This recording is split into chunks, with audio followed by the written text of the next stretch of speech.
Well, alrighty, y'all. Let's get this party started. Happy Friday, everyone. It's digital host AJ Wuest here, welcoming you back to Before the Four. I say it every single day, wherever you're watching Before the Four this afternoon, whether it's on Facebook, YouTube, or our 48 Now live stream. As always, thank you so much for watching and spending just a bit of your Friday afternoon here. Now, I say we jump into some of the day's top stories, and let's start things off in Madison, where last night a woman was injured after a shooting at a Madison apartment complex. Dawn Webster with Himsey said the call came in around 9 at the Magnolia Point Apartments. The victim was rushed to the Huntsville Hospital Trauma Services after Himsey found her suffering from a gunshot wound. Madison police told 48 News that the gunshot wound was life-threatening and that one person is now in custody. Witnesses on the scene say they heard arguing and fighting before hearing multiple shots fired. And today, of course, 48's Faith Delp is speaking with neighbors and witnesses from last night's shooting. She'll have the very latest coming up in our evening newscast, as well as the identity of that suspect and the victim. But now a third lawsuit has been filed against a former Huntsville daycare worker accused of sexually abusing children. Now, Cameron White is behind bars on multiple sex abuse charges. Since his initial arrest, more charges and victims have came forward. He is now facing 8 criminal charges from 8 different victims. Previously, 2 lawsuits were filed against White as well as Trinity Child Development Center, and now another has been added to that list. And 48's Nick Ballinger will have all the latest on this new lawsuit filed coming up in our evening newscast. We do not have a weather hit today from our own Jada Russell, but don't forget 48 First Alert Weather Extra is tonight at 9:30. Jada Russell will be back here in the streaming center. She'll go through the radar, everything you need to know about this rain moving in over the weekend. And also Jada will be in our 4, 5, 6, and 10 o'clock newscast. So you're just not going to want to miss it. 48 First Alert Weather Extra. And again, you can watch that wherever you're watching Before the Four right now. But with that, we're going to take a short break. Coming up, what all went down at last night's city council meeting in Huntsville, a street preacher arrested in Decatur, and an extra sweet story for you just in time for Valentine's Day. It's all ahead. We'll go through it all in 1 minute.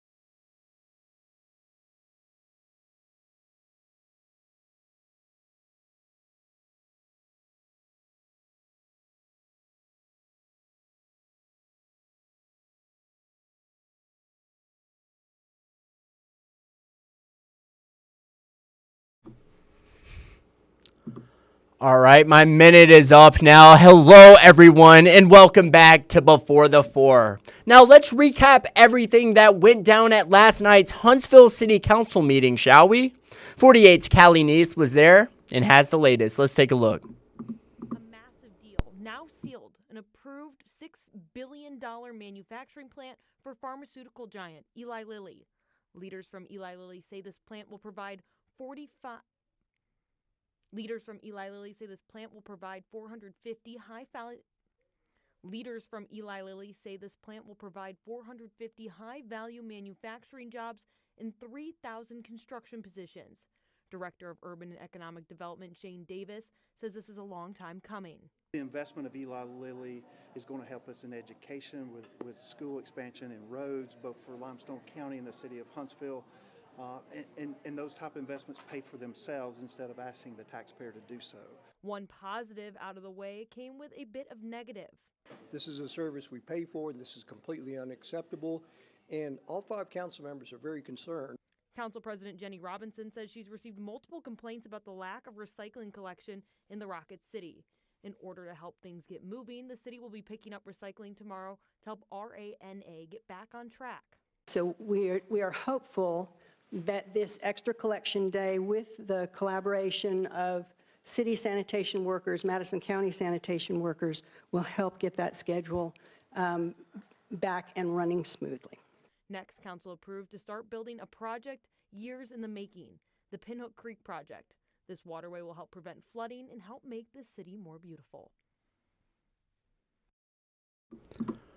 All right, well, good deal. And now in Decatur, where a street preacher was taken into custody and charged with disorderly conduct. The situation has sparked a debate on free speech.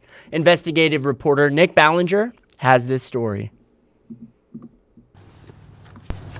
3 times a week, A normal day for us. you'll find Bethany Stinnett and Robert Coughlin here.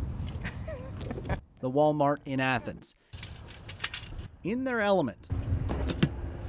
Doing what they love.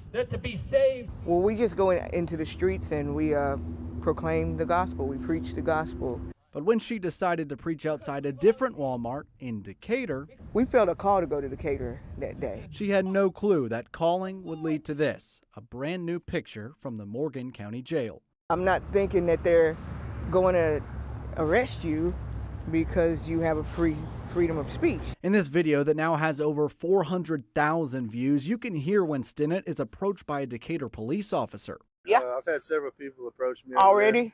Yeah. Almost expected that we'll get some pushback.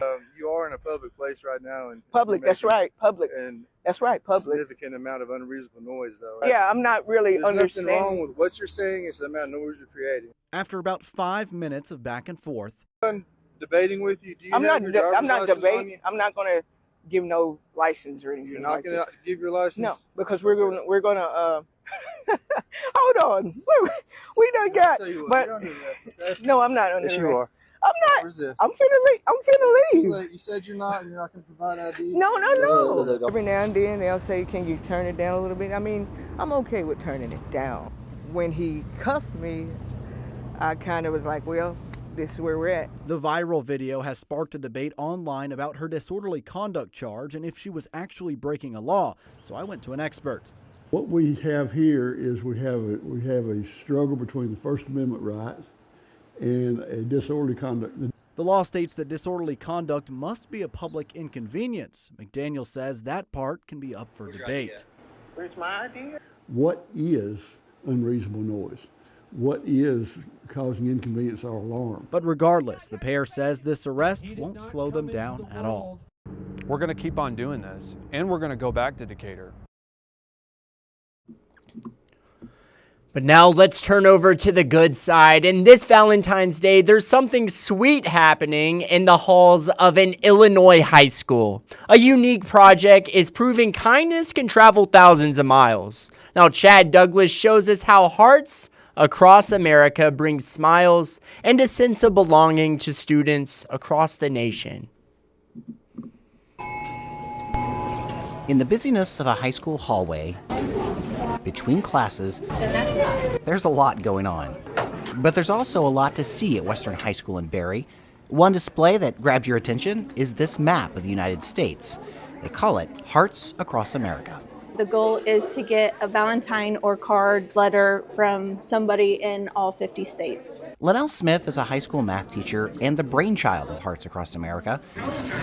She thought it would be a fun exercise, but it has turned into so much more. Probably had 120 plus people send in cards from around the country. So I think the kids, like the littler ones, have enjoyed it a lot, looking at all the people from other states and what they've sent. The little kids do enjoy it, but don't be fooled. The older ones do too, as does the staff.